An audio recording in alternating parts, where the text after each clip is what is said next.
Hello everyone, this is Faruk and welcome to Revpanda Live.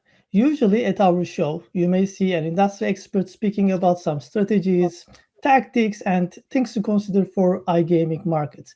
Today, we'll slightly move away from that concept and we will have more sincere conversation. We'll discuss career, motivation, values, inspiration, along with the other expert insights that we're going to hear. Today, I'm joined by Artem Kirillov, the visionary CEO of BROFIST. Artem, welcome. It's a pleasure to have you at Revpanda Live. Faruk, thanks for having me, and I'll be happy to answer all of the questions that you might have about about Brofist Amazing, or me, whatever. amazing. Artem, since we had the announcement, many people were asking about it, so I want to just jump into that straight away. You have had a fascinating journey going from a developer to the CEO of BROFIST. Could you please tell us more about your background, career, and journey into the iGaming industry? Sure. First of all, I consider myself as an IT guy. So my career started more than 20 years ago. It was uh, like the first actual real workplace took place in 2004. Before that, I have a couple of jobs, but they wasn't very serious. So I started my career as a system administrator and PHP backend developer for like large retail holding company. It's basically was like retail plus e-commerce. Um, I quickly moved by career ladder after that. So I worked there for 3 years, and after that I became a CIO in large construction holding company that had like 22, I guess, companies under one roof. Um, this was like a huge leap for me because before that like I never had a managerial experience. But while I was working in retail, I quickly found out that I like to see how everything works in complex, let's say. So instead of diving into some specific details, some specific small tasks or processes, I would prefer like to see the picture as a whole. So that's why I decided to pursue a managerial career and end up in this company. Mostly it was like, let's say, traditional CIO, Chief Information Officer job. So I had to handle infrastructure. I have to handle like ERP implementations like Oracle or Axapta, and everything related to support and IT operations. So I worked there for almost 3 years. After that, this company it had lots of government contracts, and so at some moment of time, I was invited to join a government company to lead all automatization and digitalization initiatives there. It was a huge like Russian government company. I accepted because it was an interesting opportunity. Basically, it was the same job, but a different level, like at scale. And in this company, I led a team of more than 150 engineers. But I didn't spend there too much time because it was like, a hardcore corporate enterprise job, Yeah. let's say that. So the processes are too slow, too many restrictions, and too many politics in general. Like you you cannot have a free will, like you and free of actions. So everything is really um, there are strict processes and everything's so slow. And for guys like me who try to be like top performer or overachiever, it's really hard to work in that environment. So after that, I guess it was some sort of pivotal moment for my career, because I was tired of this corporate job and in search of something new. And one of my friends, he invited me to join a company that did crypto like 12 years ago. It was back then I had no idea what crypto is, and so I joined the company. It was let's say it wasn't a startup, it was an SMB, but the company was profitable. And back then, I started as a chief operations officer at BTC mining pool. Back then, this pool had more than 30% of total Bitcoin hash rate. It Wow, was big.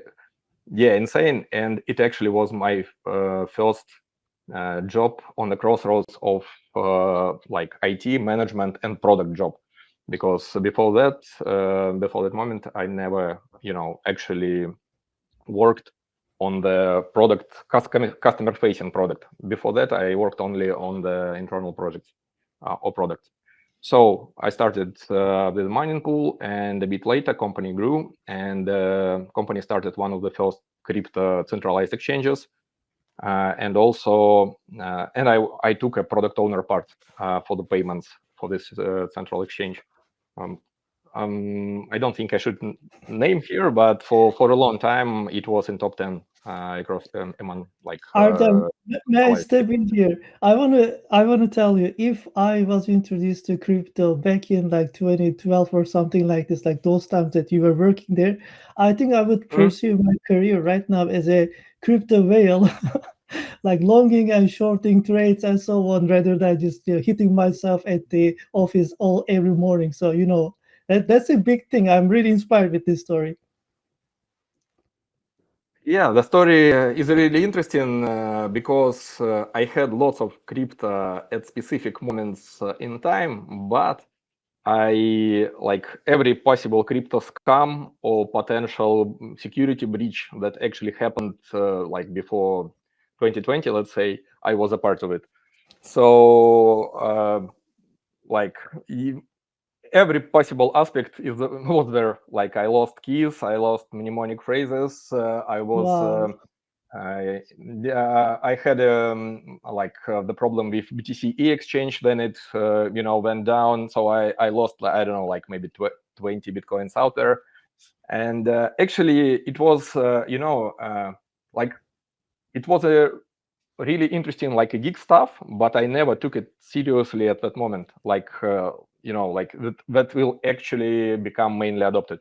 So yeah, like in 2017 boom, ICO boom, I lost lots, like I mean, like lots of Ethereum with the ICOs. So yeah, that was a hell of a ride. Like long story short, like I worked for 2 years there, and after that, I had like an invitation to join another company as a CTO. Uh, and I took the job because they wanted me to become an anti-crisis CTO, because the guys they couldn't handle the pace that were required. So the whole team wasn't oriented on the end goal, on the outcome. They were oriented on the process. So I took another job as a CTO for like a large e-commerce startup, and it was on the brink of fintech and e-com, because it started as a loyalty program aggregator, but a really hardcore one with like actual integrations with bank card emittents and acquirers. So we had to pass like PCI DSS certification and everything. And after that, we onboarded a new investor, so we pivoted the platform towards like from loyalty aggregator to like actual e-com platform. Like it was acquired by back then largest Russian e-com company. So, but I managed a team of like 70 people out there. Like it was like next level of product management and product managerial, let's say, experience, because now I had to handle like four or five different teams working on the same product. So it was a bit different from what we had before. After that, like I worked there for 3.5 years, and yeah, the company was acquired. So after that, I did I spent a couple of years like as a like making a products for sale. So I sold two products. Actually, one of them was pretty successful because I had like small but still exit. Like your And own also I worked as a initiative, consultant. your own business, right? You were What? Sorry. Was it your own business, your own initiative? No. Like I worked as a hired CTO, hired product owner. I see. So I had some shares in that, but mostly it was a project that that were supposed to be sold. It's not like we didn't have a specific GTM marketing or product strategy for that. We pitched the idea, we got the funding, so we made the product. If the product was really good, we had like something extra on top of what we discussed before. So I sold these products and got back to crypto. I joined Garda Wallet. It was a non-custodial crypto wallet that uh, that was really small at the point. I joined like maybe seventh team member. I joined as a product owner, and it was another interesting opportunity for me because on one side I did it in a smaller scale than I had before, but on another side I did like everything, including like branding strategy, marketing strategy, product strategy, and everything. So basically, we started with reworking like the whole technical part. After that, in 4 months, company became profitable. Year after, like I was promoted to chief operations officer, and in 1 year, we ended up in like almost 5 million in revenue, and the company was like profitable and everything. After that, it was another, I would say, pivotal step for me because I joined MetaMap. It's an identity company, a US-based identity company that focused on emerging markets. And I guess I can say kudos for the owners, Philip Victor and Amari Savice. These guys actually, I guess I had the biggest shift in my vision in how I approach product and marketing in general because of these guys. So I couldn't be more grateful, for them. Unfortunately, I was responsible for Series C initiative for the company, and my goal was to bring some new exciting product idea for the market. We end up with the idea of on-chain proof of identity protocol that would allow to have walled gardens for DeFi. Let's say someone wants to land on the free market, and only the guys who passed the off-chain KYC could, participate in this. Or for it could help to resist Sybil attacks for services who rely on voting, let's say DAOs. And that's the case where another crypto thing hit us because FTX crashed, and MetaMap was one of the main investors was Alameda Research, that led by FTX. So all of the R&Ds were cut off. I still remember those Yeah, times. That was a big one. yeah, yeah. I had my heart broken, and after that I did my own my own product and end up here. Like basically, this job in iGaming, it's a completely new thing for me. But it was an industry I had zero knowledge about, at all. But the owners here in BROFIST, they were specifically looking for a guy who is management professional with a clear-sighted vision, who is not biased towards the industry. And we talked several times. We understood that we shared the same values, and I decided to give this industry a try. And going a bit upfront, I would say that it is completely differs comparing to my initial expectations. So This is yes, incredible. that's a long story. Sorry for that. Exactly. Artem, usually when I have my guests here, one of the suggestions they actually tell to our viewers is don't get stuck in the iGaming. Open your view a little bit, look at the other industries, check out what they do, what are the innovations, and so on. Now, actually, it's somehow reversed engineered at your case because you're coming from the different industries that you were talking about, like e-commerce, even construction, and so on. And then you have a huge crypto background, and now you carried all this knowledge experience to iGaming. So I feel like the people working with you are really lucky because they can hear different perspective. So the whole thing that you explained as the intro about all the career steps you have is really inspiring for me. And I feel like you must have such a motivation to have a very strong leap in the career. I'm wondering what drives you every day as a leader? What excites you at this stage? Because you have seen a lot and you're at the top right now. So please tell us about it. Mhm. Okay, I have, let's say it like that. First, I have three higher degrees, and the first one is applied mathematics. So I love, like, my mind loves to see how systems are being built from the chaos, and like after that work efficiently with every piece of the puzzle in its place. So first of all, I started like my career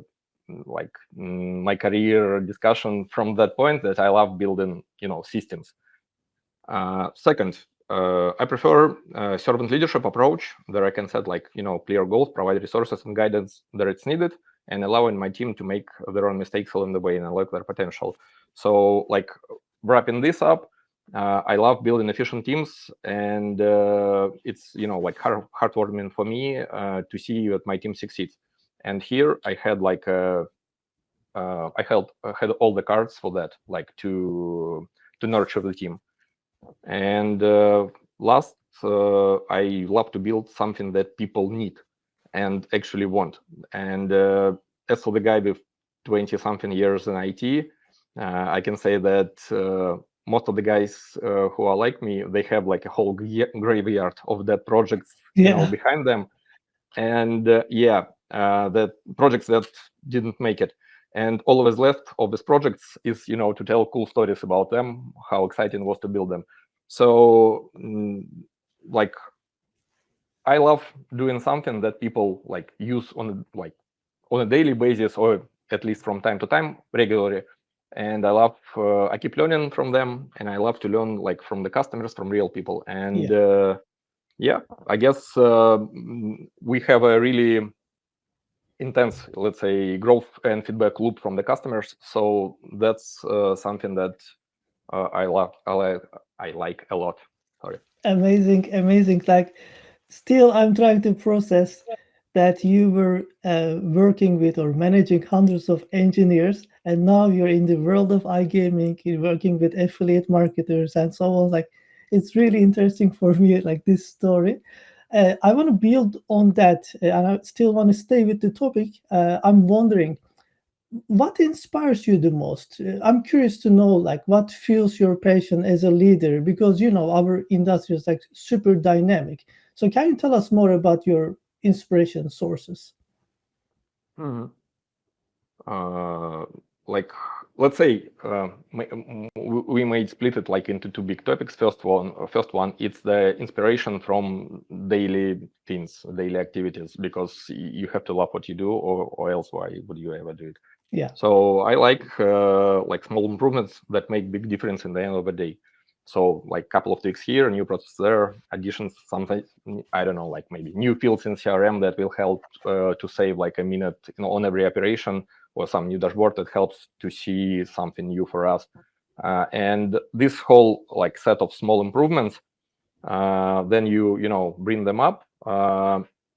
You can have a huge leap in productivity for the team, and that can result like in really big financial outcome for the company. That's one. And second, part of the internal motivation, in I like as a CEO, I have a pretty wide time frame between the action that I take and the actual result that I get. Mhm. So that's why I'm trying to balance like high level CEO work, like the strategy and like execution for shareholders and everything, and operational excellence that I actually dive deeper into details of most of the operational processes that we have. Mhm. across all of the departments. As for the external thing, like not the actual part of my job, I guess I mentioned the pivotal moment, the guys in MetaMap. So Yeah. these guys, they had like completely different experience that I had. Like they are from Stanford, they are deeply involved in the VC culture in the Valley. So that's actually that drives me when I see guys, and I'm trying to like making a habit of thinking that way. For me, like that I see picture way broader than it is like now or even in the upcoming future, like in a short-term future. So I like to think global. Yeah, and that's if the shareholders, the owners, they actually share the same approach, it's like it gives you a serious boost in motivation. I see. And Artem, you actually sound like a actual builder. You like to build things, build systems, and look at this over time. And also, to me, you also sound like how to say it, like a person of the actual process execution. Obviously, because of Mhm. your leadership role, you need to look at the whole strategy, planning, and everything else. But some people give up during the process, but you seem to enjoy the whole process and then enjoying at the end the results that you bring, right? Yeah, totally. I deeply involved in the day-to-day operations, and I know most of them in like smallest details. I see. So if you like, we can just go back a little bit to your first days at Brofist. I'm Mhm. very curious about your initial impressions of the company.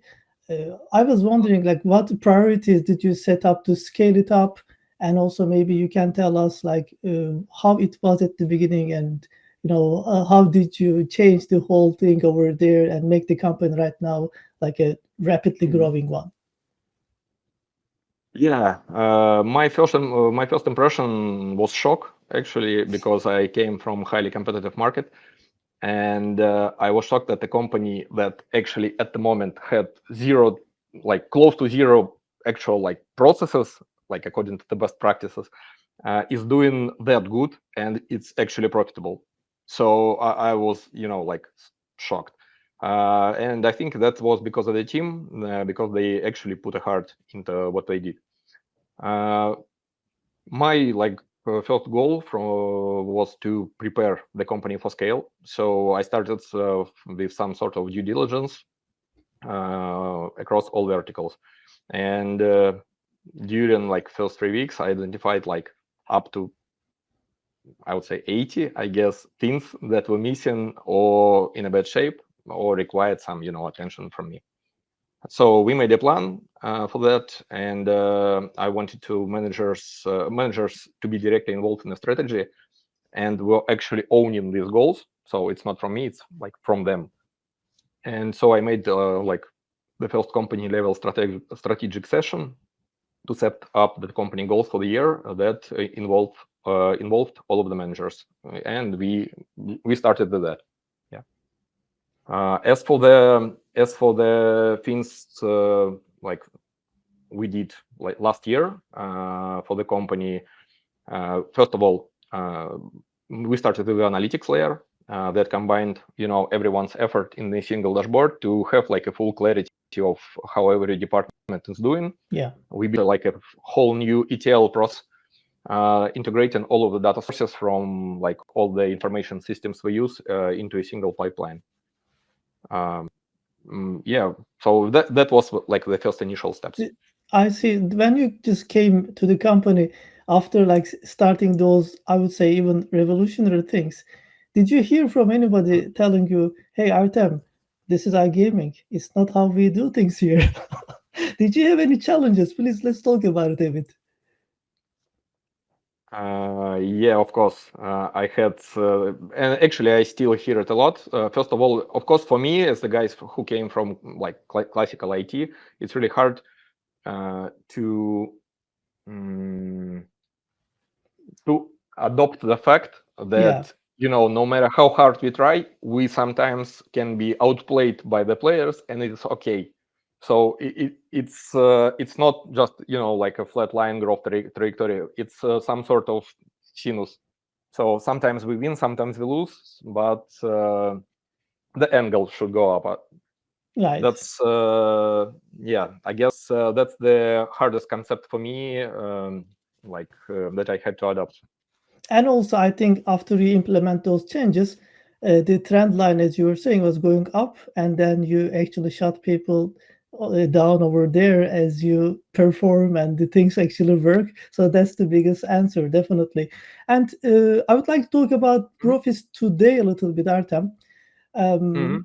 Yes, you're big in systems, processes, and so on. I know about it, but also I know that you really care about the company values, building a good team to Mhm. perform, in general, like having a pretty well set up company culture. So maybe you can talk about a bit on these very important topics. Yes, of course. Actually, business, especially like scaling business, it requires uh, like 100% effort, not only from me.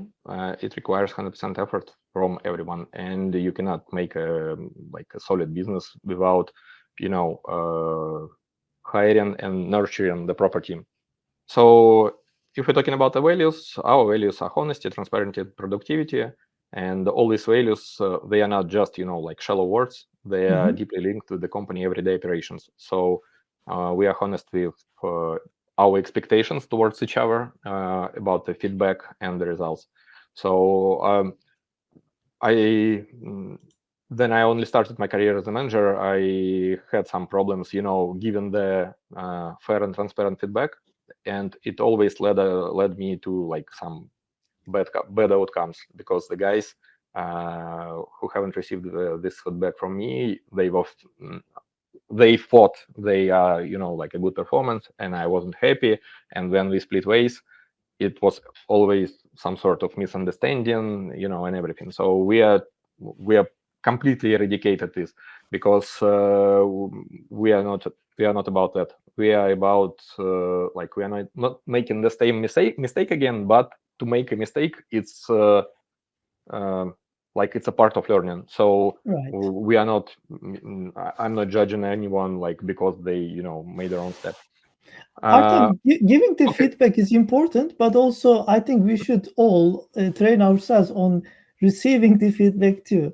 So I would say Mhm. that like if somebody noticed something and there's an improvement point, you should just go for this, listen to that, and maybe take an action.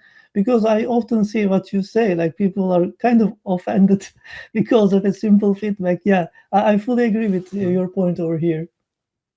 Mhm. Yeah, of course. It's that's the approach that we have internally, and also we are applying the same approach externally. So we are trying to be fully transparent with all the partners in terms of our actions, expectations from us, so they always can predict like what to expect, what's the outcome is going to be, depending on the income. I mean, like depending on the income parameters, Of not the course, income. we are all here for money. Everybody works for that. So Yeah. transparency is a very important part. I actually have a specific question on tracking and transparency for you because I'm very curious myself later on. But I fully agree, like this part that you mentioned on the partnership, being transparent, looking at the same dashboard, same screens, and sharing the same values is very important, not only internally in the company, but also externally with the partners, as you mentioned. Talking about Mm. partners, Artem, I know that there are lots of affiliates, part programs out there. Like when you go to an iGaming event, there are lots of companies exhibiting and so on. And there are probably a lot of others who are not even there at those expos. And everybody says that their affiliate program is the best. So let's talk about Mm. your affiliate program first. And please tell us what you do differently. Okay. So I'm not trying to say that our affiliate program is the best. It's, I would say, a really bold statement. But like we are trying our best to at least beat us as we were yesterday. So in terms of how we treat our partners, as I said, we are transparent. So like working with us, no surprises on our part. We are communicating our rules very clearly and transparently prior to any deal. Like we are as professional as we could be now.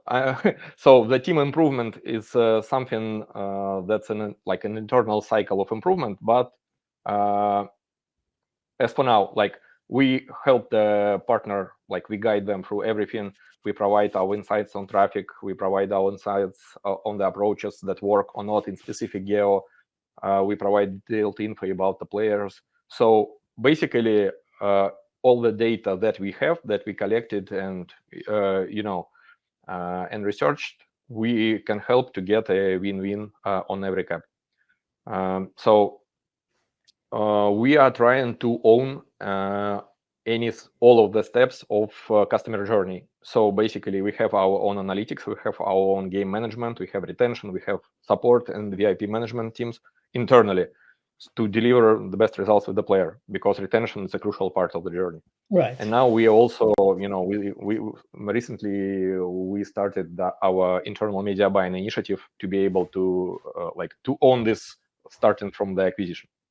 And of course, we are looking for long-lasting relationships with a partner. So I would say, obviously, like it's not only us. We are a part of the chain that provides some value. So the partners are crucial as well. Aside from that, like we have several brands in partnership with leading platform solutions. So our brands are white label, and we are partnered with SoftSwiss and iGate under different licenses with multiple geos available. And we also work with almost every source of traffic and with multiple models like CPA, hybrid, whatever. And so the partner can, pick the best offer according to their needs and possibilities. I see. Let's talk about the brands a little because you just touched base on that, and you've got Desert, Billy Desert Bet, and maybe you're cooking up some new ones that I don't know if you're up for. You can, of course, touch base on those new ones too. It's completely up to you. I'm particularly interested in understanding what makes those brands stand out to players. I understand the part with the partnership and everything that you mentioned, but I'm really curious on those, let's say, markets that you operate, and then even maybe you can tell us more on which of those markets or geos are the top performers. So let's talk about your brands a bit more. Yeah, of course. First of all, the brands obviously are differentiated by the visuals and communication strategy. So brands target specific geos. We know our audience in these geos, like age, gender, what visuals they prefer, tone of voice. We should communicate them depending on that, days and even specific time frame within the day. Then they are active and adapt all of our actions accordingly. So as I mentioned before, like we do our game management internally, and so we are constantly doing research about player preferences, type of games they like, providers they like, what tournaments they want to take part of, to take part in, and we are trying our best, to make all of these trending games, all of the new trending games available for our players.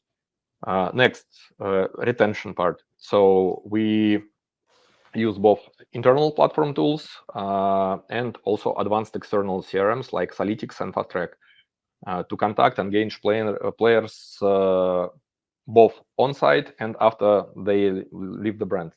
So via email, push, and SMS. We use different communication channels. Multi-channels. Wow.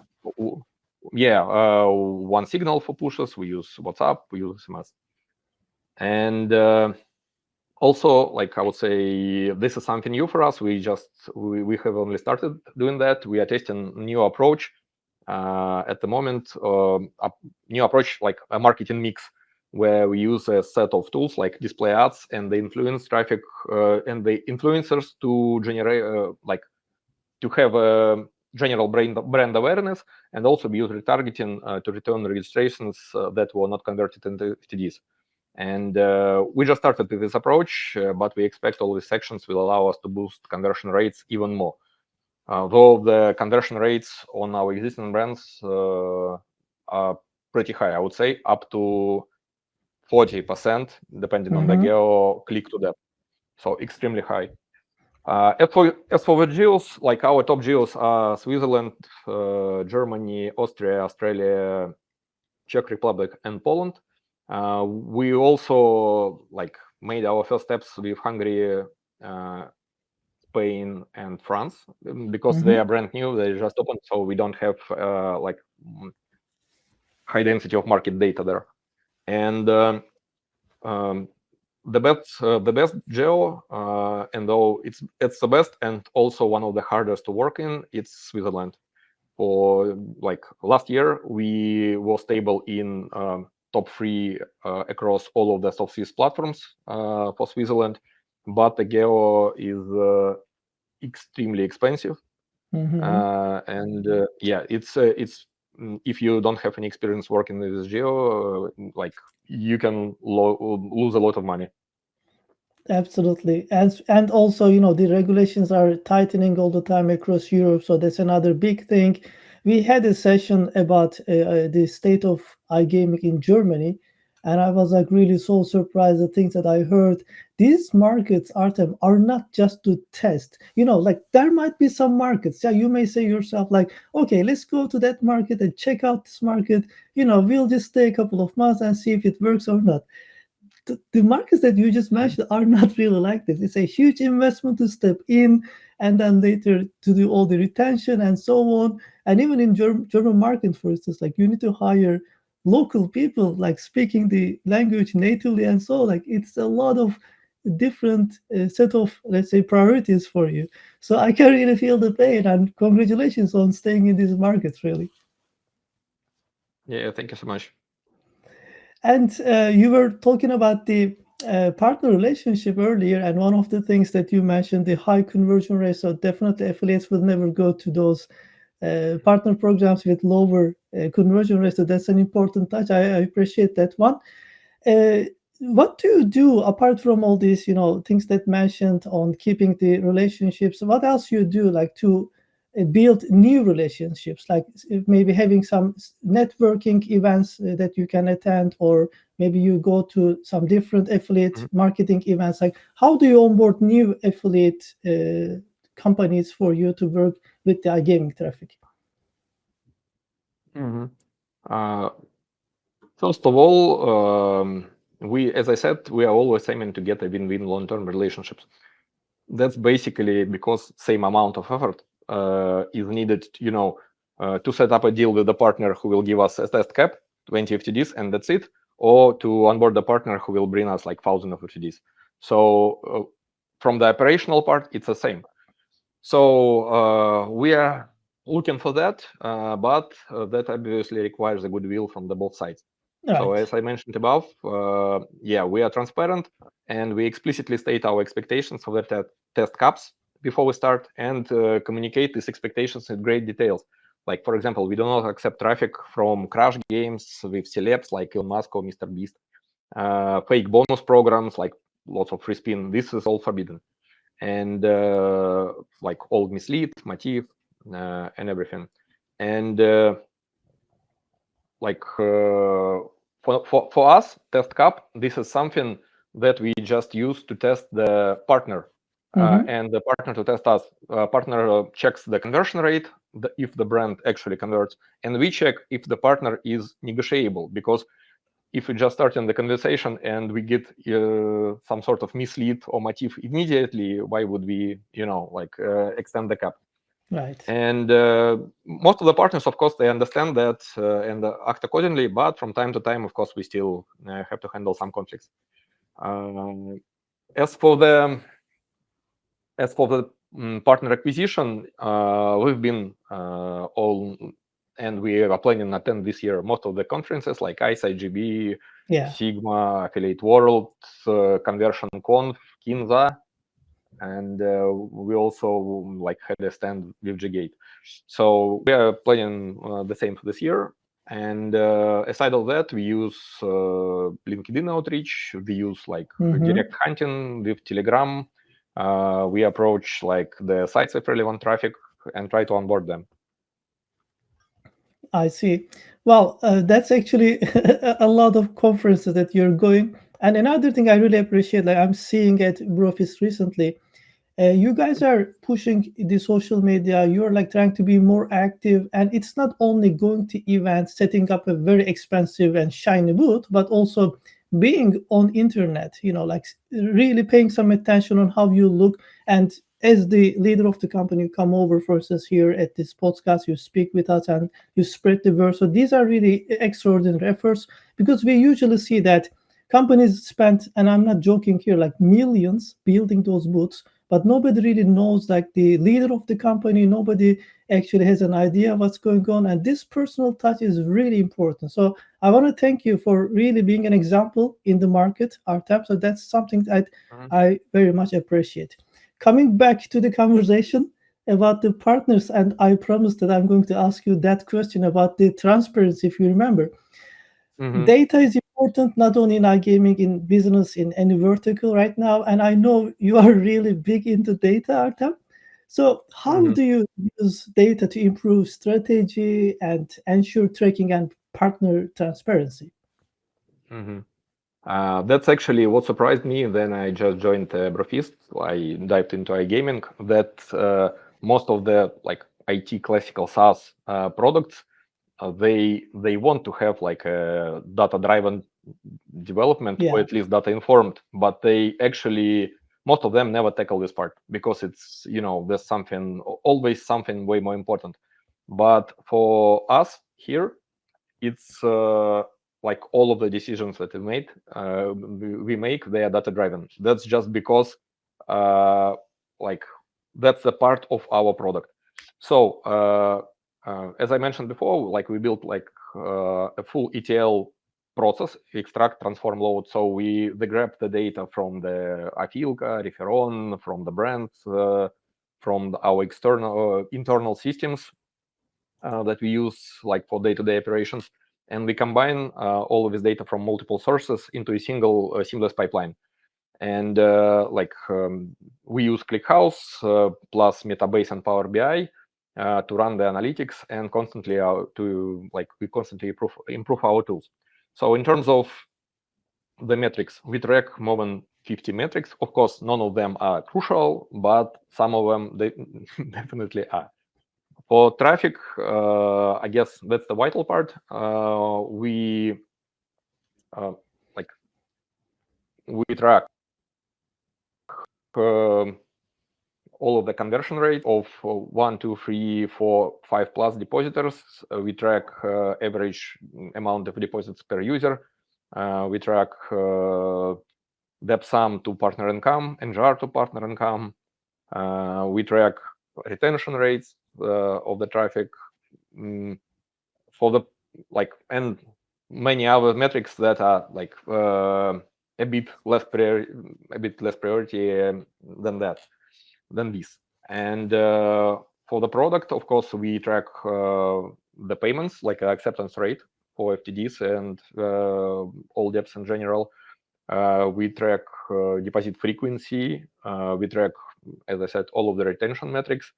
Uh, we track how all of the cohorts perform because we implemented like RFM standard, recency, frequency, monetary yeah. value breakdown of all of our players into like 20 something main cohorts, and we track each cohort individually. As for the product, yeah, like lots of metrics. Of course, like the metric that it's that is like the most vital is GGR, number of FTDs, number of active players, number of depositors, and like percentage of bonus share. Artem, I'm sure a lot of iGaming professionals right now, they have their paper and pen at their hand and taking notes of all those metrics that you are talking about. So these are amazing. One of the things that I often hear from professions in our industry is that recently we get so much data from very different sources. We just bring them all together, but it is becoming really hard to track. And also there's always some new trends, new things coming up. Yeah. So they tell me that they are losing their attention. Sometimes, they are distracted from the main things. How do you deal with all these different metrics, different data coming to you, and then how do you make the right decisions, like by making those, let's say, data that you're getting in digestible pieces? Mhm. First of all, like we use Metabase and Power BI. We had Hmm. we have like one, let's say, global dashboard. Hmm. It consists from all of the most like vital metrics across all the verticals, and also we have several, like more than a dozen dashboards that target specific departments, specific business processes. So working with these dashboards is implemented in day-to-day operation across all verticals. Let's say we have some big win on one of the brands Hmm. in specific geo. So it means that like for now, if the player who actually won this money would not cash out, but play in some other game or in some other provider, we still, even if he lose some part of this money, we still will have to pay additionally for the payment systems. We have to pay additionally for bonuses and so on. So, for example, if we are outplayed, we are trying to put this game into like top games for now for this brand and for this geo, because we have some, I don't know, negative GGR that we can for this provider and for this game that's actually like a payment systems for that provider would be free for us, at least for some time, until we got into positive. So this is just one example, but we have lots of such processes, and depending on the situation, depending of like spike in some metric, the guys who run operation in specific department, they know exactly what to do, and we try to implement some sort of Hadi cycle into operations to to improve these processes constantly. I see. I see. I'm definitely sure that you're constantly monitoring those processes. At the beginning, we were talking about all those systems and everything that you brought to Brofist for sure. Mhm. Artem, let's go back a little bit and maybe discuss more about crypto. I know you're very passionate about crypto.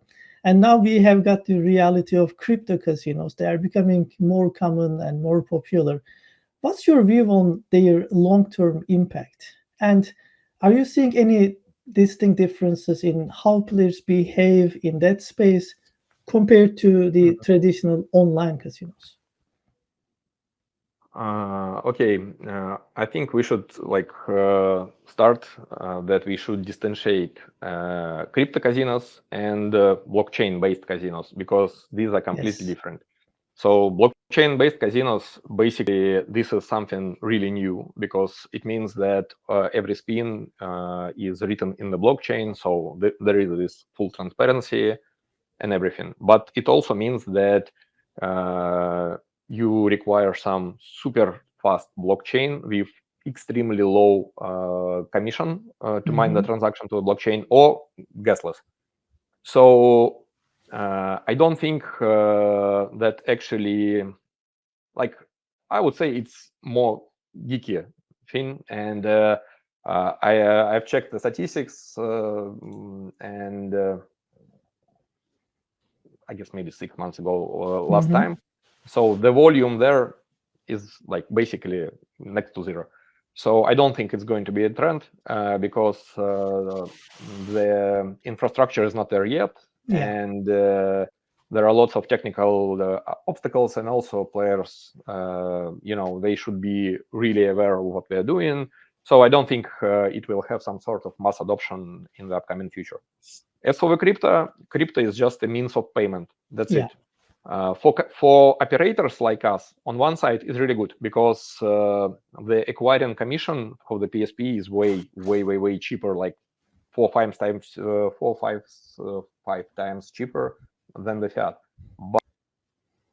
But there are some the amount of traffic is extremely low because there are no many good suppliers.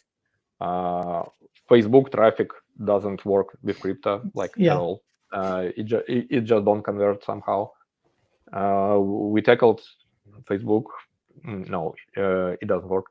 And also, we thought that Telegram crypto casino would be like a massive trend, but probably that Yeah. 2-3 months ago, Telegram as a gaming platform crashed. So there was a series of bans of all of Right. major brands like Whale, Jeton, and so on. So for now, I don't know. Maybe then we will have more like SEO sites because most of the traffic that comes to crypto brands they from SEO. So Mhm. I think if we would have way more SEO resources that target crypto players, and the market would be where, so we would have more crypto adopters. I think the percentage of crypto in total deposit sum would rise. Right. And also, as for the players, yeah, we had some experience working with the crypto players. I would say that this is I would say that these guys are mostly like professional players. I don't know. So first of all, their behavior is completely different. So they first they play only in high volatile games with large RTP, like high RTP.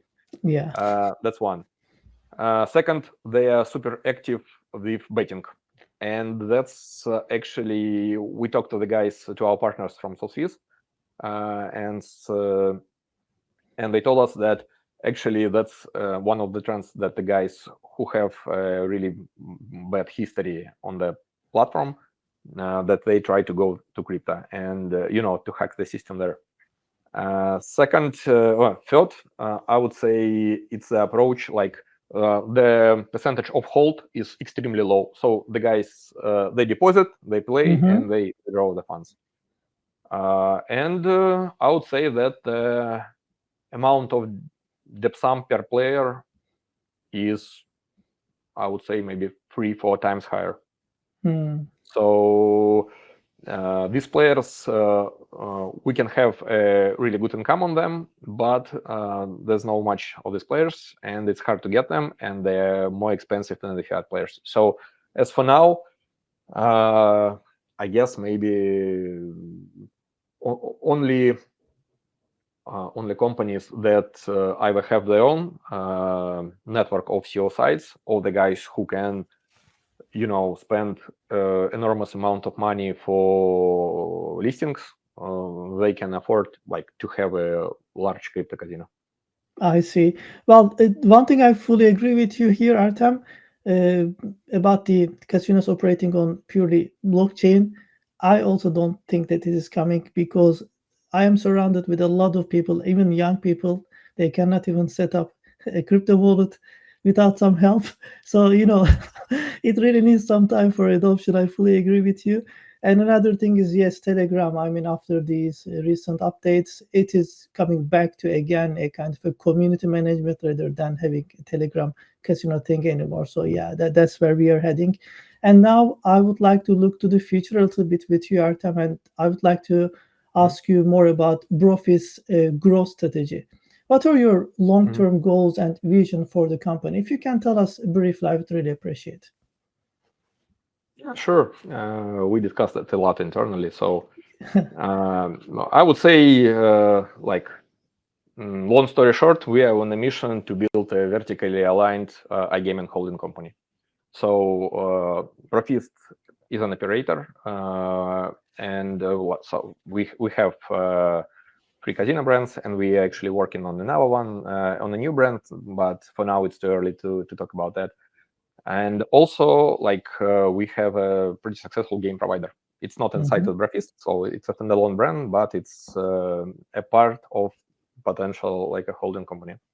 So we started, as I said, like internal media buying, and we plan to scale it to make it an independent company if we will succeed here.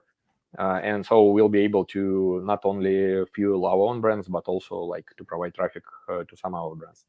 So our long-term goal is to build like that's why we do most of the things internally. We want to, to learn. We want to acquire as much knowledge, industry knowledge as possible, to get to our long-term goal. And this goal is to build our own platform. So when we will be able to build the platform, we'll be able to scale faster, to run experiments faster, to make our ideas go live faster, and everything else. So but it's a big move. So we need to understand, we actually fully adopted like the experience we need for that. So that's actually something that like completely aligned with me, because I ran huge development teams, and I know how to work with that type of task, obviously. That's so I guess very good. so I guess as for now, before going to the platform, most likely obvious way for us is to start a turnkey casino, to get a mutual experience of running internal PSPs, compliance, maybe small dev team, and only after that go to the platform. Yeah. I think you missed executing all those plans and managing teams of engineers, like bigger teams, let's say. So yeah, sounds like you're coming back to the beginning of your career, but building something even more exciting here, Artem. Whole thing is really fascinating. I really like all the plans that you have, and they are quite big projects. Today we covered a lot, not only your future plans, we covered your journey as a developer, then a CEO, the impact of crypto on iGaming, your vision for the future and everything else. Artem, thank you so much for sharing your expertise, all the experience that you have with us. Do you have anything to mention before we wrap up the show today? I mean, first of all, yeah, thank you so much. It was a really nice conversation. I don't know. I guess in general, I think that the market is really interesting. It's I can say to the guys who might be not in the industry, but consider the industry for themselves. It's not what you can think it is. So it's a really interesting industry that require a lot of knowledge to actually win the competition, because the level of competition is extremely high. So yeah, I would love maybe it's some sort of wish that the market would be more open and transparent for everyone, because Right. as I said, sometimes we still have some sort of tension with the affiliates, but it is what it is. I guess it's just a market. That's true. That's the nature of the business, maybe we can say. Artem, I know you're very active on LinkedIn, so I think our viewers, listeners can reach out to you on LinkedIn. And also, you have the Partners website, so any affiliates are with us today, they can go and check out your offers and everything else. Once again, thank you for joining us, all the experience, insights that you shared. And everyone, thank you for joining us today, for watching or listening Revpanda Live. Make sure you follow us on our social media, subscribe our YouTube channel, and also our new podcast on Spotify and all the other major channels. So thank you, and I'll see you at the next episode of Repanda Live. Thank you. Bye bye.